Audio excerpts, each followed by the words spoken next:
বর্ষার সময় যদি ইলিশ ভাপা হয় তাহলে আর কি চাই বলো। কেমন আছো তোমরা? আশা করছি সবাই ভালো আছো, সুস্থ আছো। মা বৌমার হেসেলে সকলকে স্বাগত জানাই।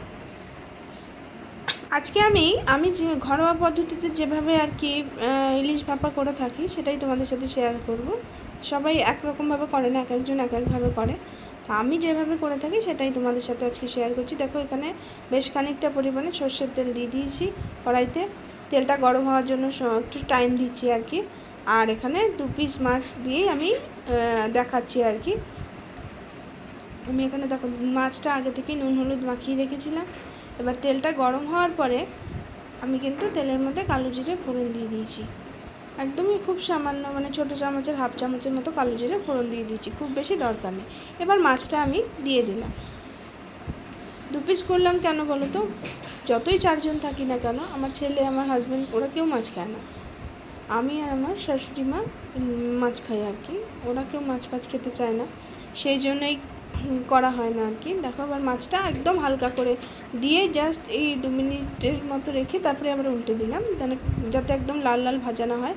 আমি তো এর আগেও তোমাদের সাথে যখন ইলিশ মাছের রেসিপি শেয়ার করেছি তখন বলেছি যে আমরা ইলিশ মাছ খুব বেশি কড়া করে ভাজবো না, কারণ কি কড়া করে ভাজলে মাছের যে আসল যে স্বাদটা, গন্ধটা, সেটা কেমন একটা লাগে।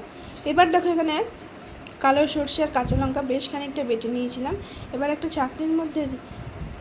বাটির মধ্যে চাটনিটা বসিয়ে নিয়েছি। নিয়ে আমি সর্ষেটা ভালো করে জলটা আমি নিয়ে নেব। ওপরে খোসাটা আমি কিন্তু দেব না, আমি শুধু সর্ষের জলটা আমি ভালো করে নিয়ে নিচ্ছি ছেঁকে। কারণ খোসাটাতে গ্যাস অম্বলের অনেক অসুবিধা হয়, আর খোসাটা খাওয়াও কিন্তু আমাদের শরীরের পক্ষে একদম ভালো না, তাই খোসাটা না খাওয়াই উচিত। এবার দেখো, ওই জলটা আমি দিয়ে দিলাম।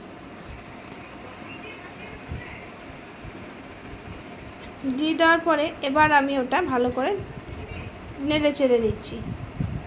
আর গ্যাসটা আমি একদম হাইতে রাখিনি, গ্যাসটা কিন্তু মিডিয়াম টু লোতে রাখবো, খুব বেশি হাইতে রাখবো না। এবার সামান্য পরিমাণে নুন দিয়ে দিলাম, খুব বেশি না।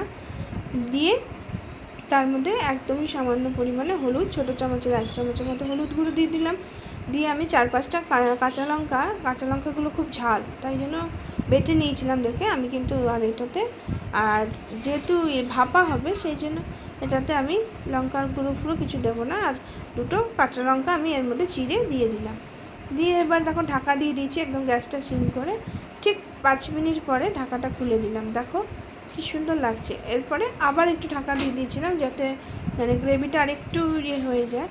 এরপরে আমি নামিয়ে পরিবেশন করলাম আজকের রেসিপি ইলিশ ভাপা।